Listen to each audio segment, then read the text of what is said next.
have the title Lies, but I think the main thing is that the heroine is the same. Her name is Sandy Beck, and she lives aboard a sailboat.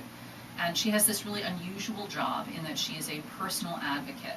People come to her with their problems, and she finds a way to fix them.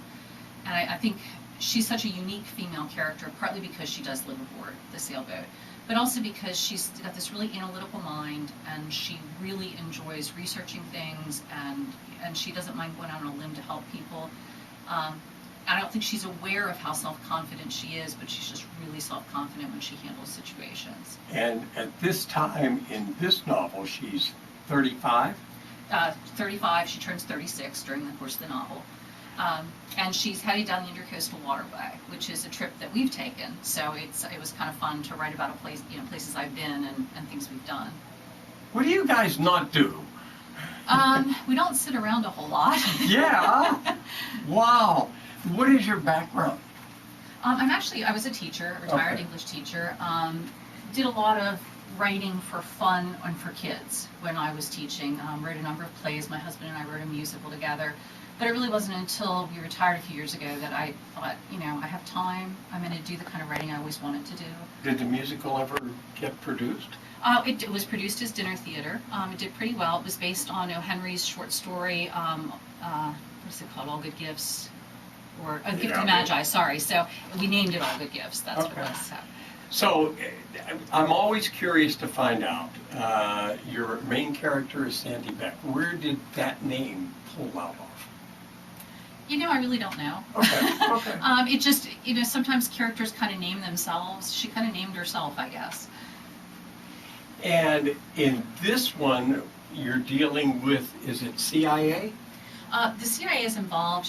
When she gets to Norfolk, where she's meeting a former Army soldier, and he's in his own sailboat, and they're going to kind of caravan their way down the Intercoastal. When she gets there, there's been an accident, a kayaking accident, a woman's dead. It's a former CIA agent, and also a relative of the guy she's meeting.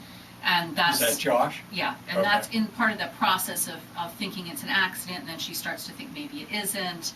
And then there's some suspicions about the husband, and then they continue on the Intercoastal Waterway, and then she ends up looking for a missing scientist when she's on Ocracoke. When you write, and I'm always curious about this, like for example for this novel, has your writing style changed from your first fiction to this one? Do you write, you've obviously planned at least 3 novels. I didn't plan 3 in the beginning. In fact, I only planned 1. It wasn't meant to be a series. And I was about halfway through writing the first one, and I had this really pat ending in mind where everybody would live happily ever after. And got about halfway through and realized that my character wouldn't have been happy with that ending, that it wasn't going to work for her. And so, and it would have been kind of selling out who she was. And so the ending of the novel was kind of ambiguous. It was a standalone, it ended, the plot ended, but she didn't end. And then I wanted her to grow. And so each novel has been sort of involving her growing and becoming a stronger person, I think. So are you working from an outline? Well, I always make an outline, and then I always change it. Okay. A lot of times I have an end in mind. The characters change it. Yeah, the characters do change it, and a lot of times I often write what I think is the climax right after I write the prologue. And then I work my way there, but once I get there, I often find that climax isn't really the end, and that's where the twist comes in.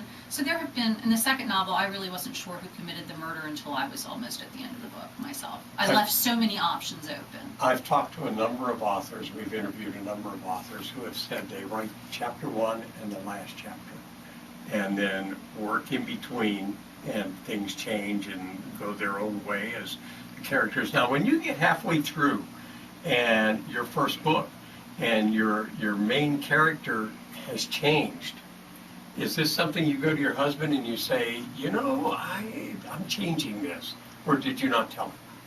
I don't think I did tell him with that one. I think with the second and third one, I was more willing to share. That first novel, it's your first time.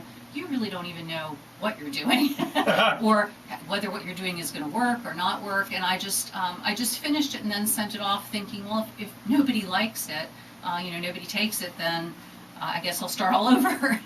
I was just looking because I didn't notice before we started that High Tide Publications did that. They're in Deltaville. But they are an incredibly huge supporter of local authors. They are. Jean Johansson is wonderful. What I love about them is that they're willing to give authors a shot regardless of age. And, there's a kind of a joke in the publishing industry that if you don't have a bestseller by the age of 26, you're never going to have one. And that has been proven untrue in recent years. A lot of older authors have done very well, but you still have kind of a bias, I think, against older authors in the workplace. And Jean specifically looks to help out authors who are 50 and older. And she also is a big supporter of female authors, which is great. Now, is yours available in book form or is it print to order? Mine is available in book form. It will be as of Wednesday. It hasn't been launched yet. It hasn't been released. So what you have there is an ARC, an advanced review copy. But yeah, it is available. In fact, I'm going to be doing what we call the Beach Read Book Tour. So I'll be selling books and signing books in Maryland, in Chincoteague, Virginia, in Williamsburg, and then on the Outer Banks. What are the dates? Do you know? The 3rd, I'll be in Maryland at Spring Cove Marina. August 3rd. August 3rd. The 13th and 14th, I'll be in Duck and then Corolla. And then I will be, I think, in Williamsburg either the 23rd or the 25th, and in Chincoteague on the 24th. And who designed the cover? Jean designed the cover. It was a lot of collaboration. I kind of gave her an idea of what I was looking for, and then she came up with something that was better, which is always good. Was it easier working with, I'm assuming you've worked with an editor on 3 books. Yes. Was it easier working with an editor on your first book or on this one? Or didn't bother you? This one was the best. There's a new editor who's working for High Tide. Her name is Cindy Freeman. She's also an author. And she did an absolutely fabulous job. She really pulled up things and made little suggestions that improved the novel. Plus she has an eagle eye, so she caught, everything. Because when you're writing, you really, you see what you think you said in your head, and you don't catch the mistakes, or you don't catch where something's awkward. And she picked it up. And just little things like, we joke about, you have a character who's wearing a blue shirt, and then 2 chapters later he's wearing a red shirt, but he never went home to change. That's kind of a Brad Parks thing that he says too, and you need somebody to catch those things for you. So she was wonderful. But in the first book, were you taken back by somebody who was changing your first creation? I think my first editor, and she did a fine job, but I think she was looking at some things that were not things that I thought were necessarily important, and so that was this hard thing to get over. It's hard for you the first time anybody reads your work to go, oh, the worst part, that remember the first book, the realization that real people that I knew were going to read the book. I don't know why that never occurred to me. And there was a scene in the first book initially that was a little steamier. And then my Uncle George, who's now in his late 90s, he called me and said, well, I want you to send me the book when it comes out. And on my last edit, I totally changed that scene. I did, because I could not imagine my Uncle George reading it. I just couldn't. And I thought I was mortified. So yeah. Oh, that's funny. But it's just funny how you don't, you write in your own little bubble and you don't really think about, who's going to be reading it. I don't think I could ever do erotica for this reason. So. Because of Uncle George. Yeah, because of Uncle George. How many hours a day do you write? I write 3 days a week, Tuesdays, Thursdays, and Saturdays, after I go to the gym, because my husband's afraid that I will, die of sitting in a chair too long. And so I usually write from about 11:30, 12 o'clock until like 7 o'clock at night on those days. That's very disciplined. Now, you don't lose flow with the every other day?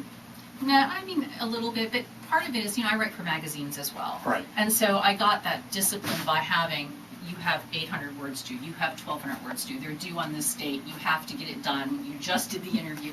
So you get used to doing that, to kind of writing on demand. I actually think it's been great for me as a writer. We're talking to Ann Eichenmuller. Did I do it right? Yes, you did. The name of the book is The Lies Beneath. It is her 3rd book in the Lies series. Was this one, by incorporating, now you were writing about more places that you knew, knew directly because of your trip. Did that make it easier? Did you have to go back and look at things, or was it all from memory? When we did our first trip down the Intercoastal, of course, we took loads of pictures, and we've done lots of trips since to Ocracoke and Morehead City. My only concern was that I knew in Morehead they had just had the hurricane last year, and a lot has changed, and everything wasn't rebuilt. And I was really torn between including that and not including it, because knowing that by the time people are reading the book, everything might be back to normal. Yeah. And I ended up, in the end, just kind of briefly mentioning that there had been damage and not really going into it. So what are you working on now? Well, there is a fourth book for the series that I have outlined for what it's worth. And, You're not tired of Sandy yet? no, she's not done yet. Okay. And written the prologue. And I kind of go back and forth because right now she's still a single character. And, you know, there are no female sleuths who are married with children. And I kind of would like to toy with that idea that you could still be this strong female character who would go out and do adventurous things and also be a mother, which is a different idea. So I kind of would like to toy How that. do you do it quick? She's 35. The times have changed. No, she's got plenty of time. Is Josh the one? Well, you know, I think so. Oh, But I then should again, ask that, you yeah. know, you get to the fourth novel and you might find out he isn't. So, and I'm also working on 2 pieces of historical fiction, which are kind of a change for me. So, Do you know that until I started this program and we started interviewing authors, I had never heard the term historical fiction. And at first when I heard it, I thought, well, that sounds easy as could be.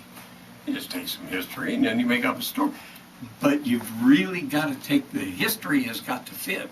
yes, And then it the does. story has to fit. It's a lot more complicated than I anticipated. It's a lot of research. It is a lot of research. One of them is based in ancient Greece, and so I've been doing a lot of additional research on Bronze Age Greece. So have you guys been to Greece?